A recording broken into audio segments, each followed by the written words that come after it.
प्यारे विद्यार्थीगण, आज का क्लास है आपका हिंदी व्याकरण। और हिंदी व्याकरण में चैप्टर है मुहावरे, जो आपको इस बोर्ड पर दिखाई पड़ रहा है। मुहावरे, ये मुहावरे है क्या और इसका प्रयोग करने से किसी भी भाषा में, किसी भी वाक्य में क्या प्रभाव पड़ता है। तो मुहावरे किसी वाक्य या वाक्यांश, जब कोई वाक्य या वाक्यांश अपने सामान्य अर्थ को छोड़कर, सामान्य अर्थ जो उसका होगा, जैसे 9 2 11 होना मुहावरे का प्रयोग है।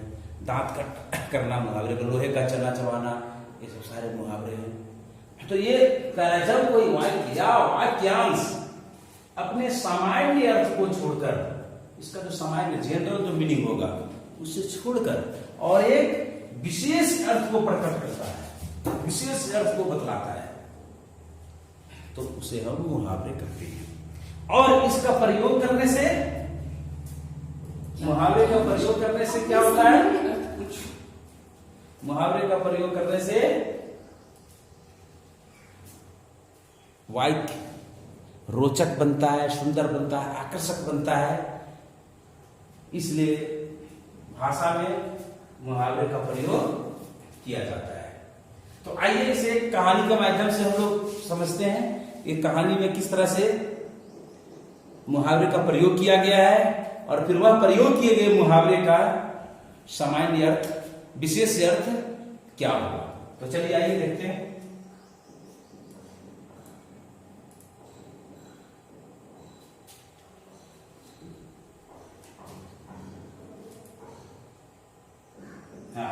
एक बार की बात है, एक चिड़िया अपने बच्चे के साथ बाज के डर से पेड़ पर बैठी थी। कहानी है ये कहानी है, इस कहानी को समझिए। आप फिगर भी देख रहे होंगे। एक बार की बात है, एक चिड़िया अपने बच्चे के साथ बाज के डर से पेड़ पर बैठी थी। एक चिड़िया की कहानी है और इस कहानी में किस प्रकार से मुहावरे का प्रयोग होगा उसे हम लोग देखेंगे।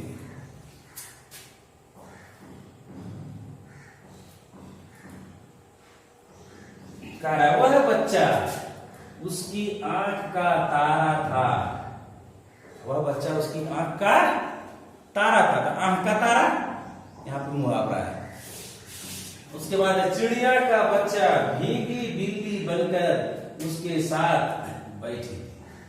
चिड़िया का बच्चा भीगी बिल्ली बनकर बैठी थी। ये भी क्या है? मुहावरा है।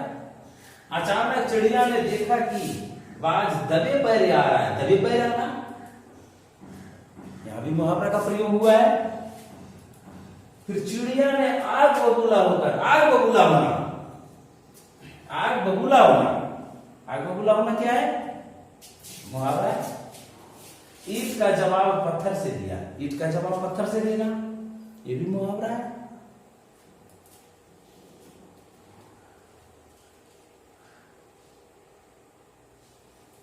फिर है बाज 9 2 11 हो गया। 9 2 11 होना, बाज जो ईंट का जवाब पत्थर से मिला बाज को, तो बाज ने क्या किया? वहां से 9 2 11 हो गया। तो 9 2 11 होना, 9 2 11 होना क्या है? मुहावरा है। फिर है दीदी, आप ये किस प्रकार के शब्दों का प्रयोग कर रही है? ये कहानी बनाया हुआ है। ये कहानी में एक दूसरे के बीच में संवाद हो रहा है और संवाद में बोला जा रहा है। अपने बच्ची अपने शिक्षिका से कह रही है कि आपने किस प्रकार के शब्दों का प्रयोग कर रही है। जो शब्द जो आ रहे 9 2 11 होना, आंखों का तारा होना, ये सब सारे जो सब वाक्यांश या वाक्य जो प्रयोग हुए, ये किस प्रकार के हैं और क्या इसका विशेष अर्थ बन रहा है।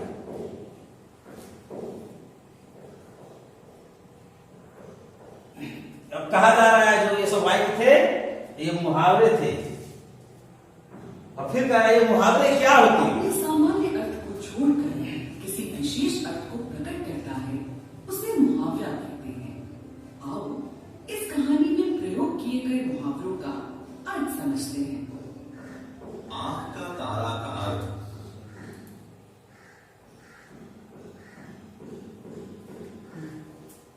तो क्या है, पहला क्या उसमें आया था, आंख का तारा का अर्थ होता है, यानी आंख का तारा होना था उसमें, तो आंख का तारा का अर्थ होता है बहुत प्यारा। अभी देखिए इसका क्या, चिड़िया का बच्चा उसकी आंख का तारा था, यहाँ पे मुहावरा है आंख का तारा। दूसरा है भीगी बिल्ली बनना का अर्थ होता है डर जाना। पहले आप उसे देख लीजिए,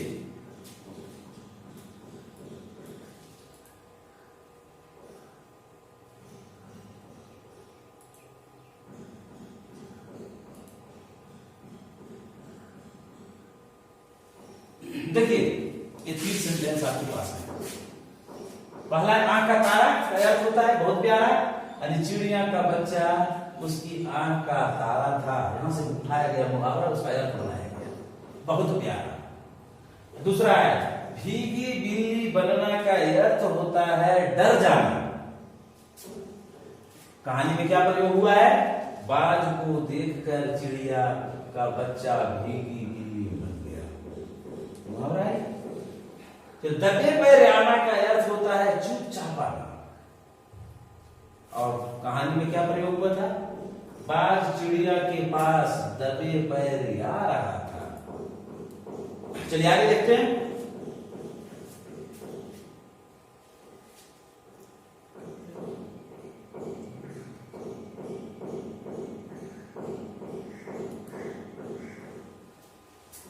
आग बबूला होना का अर्थ है अत्यधिक क्रोधित होना,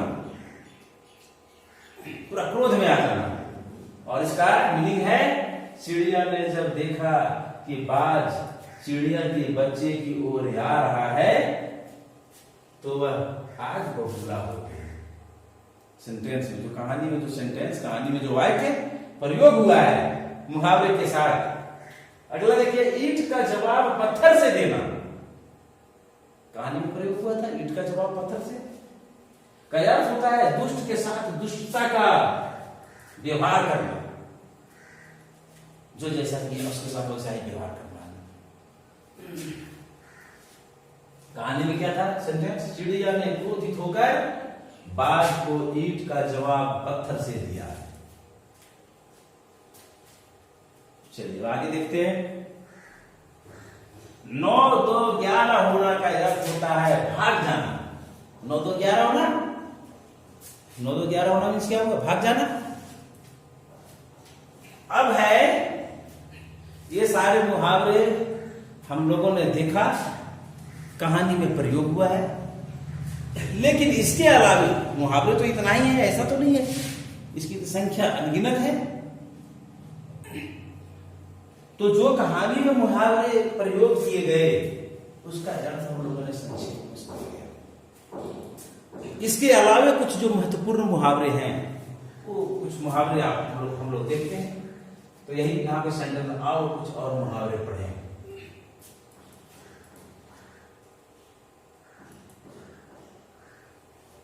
देखिए पहला है हाथ पैर मारना, मुहावरा है हाथ पैर मारना का क्या होगा, बहुत प्रयत्न करना,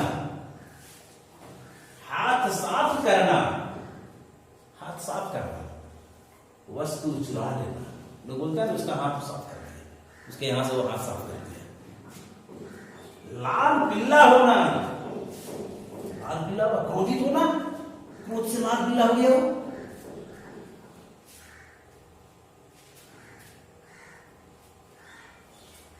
फिर है मुंह ताकना। मुंह ताकने में क्या होता है, दूसरों पर निर्भर रहना, उसका मुंह ताक रहा है, बोला जाता है दूसरों पर निर्भर रहना, दूसरा जो बताएगा वो काम करना है। पीठ दिखाना, बोला जाता है पीठ दिखाकर भाग गया, मैदान छोड़कर भाग जाना, पीठ दिखाना इसको कहा जाता है। और दांतों तले अंगुली दबाना, हैरान होना, यानी अपनी उंगलियों दांतों तले दबाकर रह गया। उसके बाद गुड़ गोबर, गुड़ गोबर बने बनाए काम को बिगाड़ना, सारा गुड़ गोबर कर दिया उसने। फिर खून पसीना एक करना, बहुत मेहनत करना, राम ने अपने खेत में पौधे को उपजाने के लिए खून पसीना एक कर दिया, पूरा मेहनत किया। घी के दिए जलाना, खुशी मनाना, यानी घी के दिए जलाना, खुशी मनाना। उसके बाद है कान भरना। कान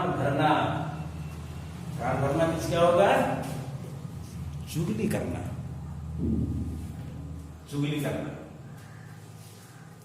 अब देखिए हम लोग चलते हैं कहानी के संदर्भ में। हाँ, मुहावरों का प्रयोग बहुत आसान होता है और साथ ही साथ इससे भाषा बहुत रोचक और सुंदर बन जाती है। उपसंहार: जब कोई वाक्य या वाक्यांश अपने सामान्य अर्थ को छोड़कर किसी विशेष अर्थ को प्रकट करता है, उसे मुहावरा कहते हैं। देखिए कंक्लूजन क्या है, आपने अभी साउंड को भी सुना। कंक्लूजन क्या बता रहा है कि जब कोई वाक्य या वाक्यांश, कोई कंप्लीट वाक्य हो या वाक्य का अंश हो, वाक्य का टुकड़ा हो, अपने सामान्य अर्थ को छोड़कर, सामान्य अर्थ जो उनका बन रहा है उसे छोड़कर और किसी विशेष अर्थ को प्रकट करता है, विशेष प्रकार के अर्थ को प्रकट कर रहा है, विशेष प्रकार के अर्थ को बता रहा है, तो उसे हम मुहावरा कहते हैं। मुहावरा यही चीज है। इस आपके बुक में, आप व्याकरण बुक अगर आपके पास होगा तो आप देखेंगे उसमें मुहावरे के बहुत सारे लिस्ट दिए हुए हैं, काफी संख्या में मुहावरे हैं।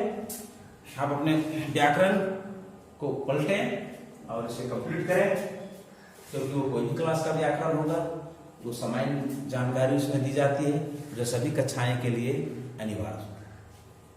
तो इस पर आप विशेष ध्यान दें और इसकी तैयारी पूर्ण कर लें। धन्यवाद।